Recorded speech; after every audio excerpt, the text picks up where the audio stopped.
ছোটবেলা থেকে যখন আমার বুঝজ্ঞান হয়েছে তখন থেকেই আমি রান্না করা শিখছিলাম।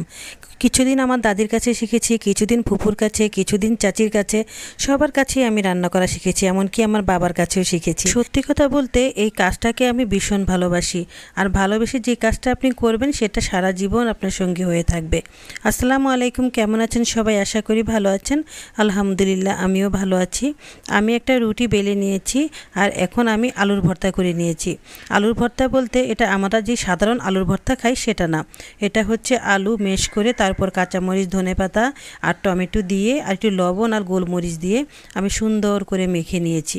আর মেখে এখন আমি সেই রুটিটার উপর সুন্দর করে বেলে বেলে দিয়ে দিলাম, একদম মিশ করে দিয়েছি যাতে না সরে যায়। তারপর দুই পাশে দুইটা টমেটোর পিস দিয়ে সুন্দর করে আমি একটা ভাঁজ দিয়ে নেব। আপনারা আলুর পরোটা অনেক খেয়েছেন, কিন্তু এভাবে কখন আলুর পরোটা খেয়েছেন? খুবই মজা হয়। এভাবে একবার আলুর পরোটা বানিয়ে দেখবেন, দেখবেন কত মজা লাগে। সত্যি বলতে আমি আরও একবার বানিয়েছি, বানিয়ে এটা ফ্রেন্ড হয়ে গেছি, এখন আবার বানাচ্ছি, এত মজা। তো যাই হোক, এখন আমি সুন্দর করে এটা চুলার উপর কুক করে ফেলবো আর একটু করে তেল দিয়ে দেব, তেল দিয়ে তারপর একটু ভেজে নেব। এই তো ভাজা হয়ে গেছে, দেখেন কতটা সুন্দর হয়েছে। আর খেতে তো যে কি মজা হবে কি আর বলবো। এখানে সস দিলেও পারেন, না দিলেও পারেন। আর আমি উপর দিয়ে একটু বাটার দিয়ে দিলাম, বাটারটা দেওয়াতে আরও ভালো লাগছে আর খেতে সময় অনেকটা সুন্দর একটা স্মেল আসবে। তো যাই হোক, এখন একটা কেটে দেখাচ্ছি কেমন হয়েছে। আমার হাতের বানানো সবচেয়ে সেরা নাস্তা, খেতেও অনেক ভালো। অবশ্যই বাসায় এভাবে বানিয়ে খাবেন, দেখবেন কতটা স্বাদ লাগে। আর অল্প উপকরণে অল্প খরচেই সব আপনি করে ফেলতে পারবেন, কোনো সমস্যা নেই। এখন দেখাচ্ছি কতটা জুসি ভাব হয়েছে। দেখেন টমেটোটা একটু গলে গলে জুসি ভাব হয়ে গেছে, কি ভালো লাগছে দেখে, আসলে কি বলবো। আসলে বাচ্চারা তো খেয়ে অবাক হয়ে গেছে যে এত মজা।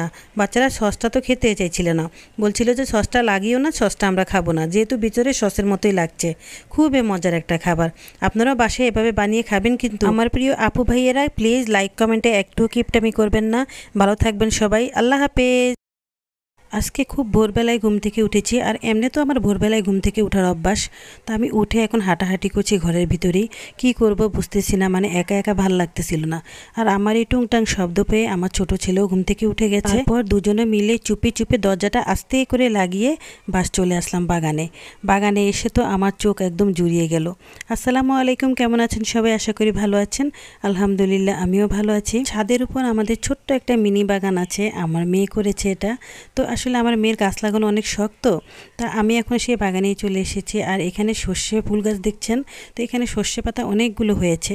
তো ভাবছি আজকে সর্ষে পাতার ভর্তা করব, তাই পাতাগুলো তুলে নিচ্ছি। এর আগেও একবার আমি সর্ষে পাতার ভর্তা করেছিলাম, সেটা বাজার থেকে কিনে এনেছিলাম, খেতে এত ভালো লেগেছে। তা আজকে ভাবছি নিজের গাছের পাতা দিয়ে ভর্তা করব। আর আজকে আমার ক্যামেরাম্যান কে জানেন? আজকে আমার ক্যামেরাম্যান হচ্ছে আমার ছোট ছেলে তাসিন। সে আজকে আমাকে সুন্দর করে ভিডিওটা করে দিয়েছে। আর যাই হোক, ও আসলে এখন আমাকে অনেকটাই হেল্প করে। তো এখন আমি এখান থেকে পাতাগুলো নিয়ে নিয়েছি, আর দেখানো দুষ্টমি করছে ফুলগুলো নিয়ে। তো এই গাছটাও কিন্তু একটা ওষুধি গাছ, এটার গুণাগুণ কি আছে একদিন আপনাদেরকে বলবো। আল্লাহ তাআলার এই দুনিয়াতে অনেক রকমের গাছই আছে, অনেক গাছই আছে যেগুলো আমাদের ওষুধ হিসেবে তৈরি হয়েছে, কিন্তু আমরা অনেক সময় জানি, অনেক সময় জানি না, এটাই আর কি। তো যখন জানি সেটা যদি আমরা সেই রোগের জন্য ব্যবহার করি তাহলে আমরা কিন্তু অনেক উপকার পাই। তো যাই হোক, এখন আমি এই যে সর্ষে পাতাগুলো সবগুলো তুলে নিয়েছি, কিন্তু গাছটাকে বাঁচিয়ে রেখেছি, একটু ভাঙিনি, কারণ ওর থেকে আবার পাতা হবে, আবার খাওয়া যাবে। সত্যি বলতে সর্ষে ফুলগুলো ভীষণ সুন্দর লাগছে।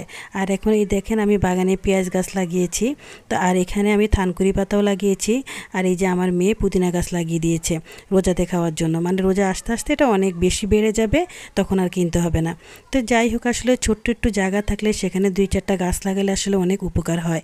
আর এখন আমি দুপুরবেলা তো নাস্তা করা শেষ, সবাইকে নাস্তা দিয়ে দিয়েছি, রান্নাবান্নাও হয়ে গেছে। আর এখন শুধু সর্ষে পাতার ভর্তাটা বানাচ্ছি। সর্ষে পাতার ভর্তা বানাতে হলে অনেকে কাঁচাই বানিয়ে ফেলে, কিন্তু আমি কাঁচা বানাবো না, আমার ভালো লাগে না কাঁচা খেতে, তাই আমি একটু সিদ্ধ করে নিয়েছি। বাজার থেকে কিনে আনলে অনেকগুলোই ভর্তা হতো, কিন্তু নিজের বাগানের তো তাই অল্প একটু হয়েছে। কিন্তু এই অল্প একটুর মাঝে আমি যেই সুখটা পাচ্ছি, বাজার থেকে কিনে আনলেও কিন্তু আমি এই সুখটা পেতাম না। নিজের হাতে লাগানো শাক কত সুন্দর, তাই না? তো এখন আমি কাঁচা পেঁয়াজ আর একটু কয়েকটা মরিচ নিয়ে নিয়েছি, একের গুঁড়ো করে দিলাম লবণ দিয়ে, আর এখন দিয়ে দিলাম সরিষার তেল। সরিষার শাকের সাথে সরিষার তেল, কি অদ্ভুত, তাই না? তো যাই হোক, ভর্তার সাথে তো সরিষার তেল একটু দিতেই হয়, তাই যেটা অভ্যাস, না দিয়ে তো আর পারি না, তো দিয়েই দিলাম। তো যাই হোক, ভর্তাটা বানিয়ে ফেলেছি, অনেক মজা হয়েছে খেতে, কি বলবো, আসলে অসাধারণ। ভিডিওটা যে পর্যন্ত ভালো লাগলে অবশ্যই লাইক, শেয়ার, কমেন্ট করে দিবেন। আল্লাহ হাফেজ।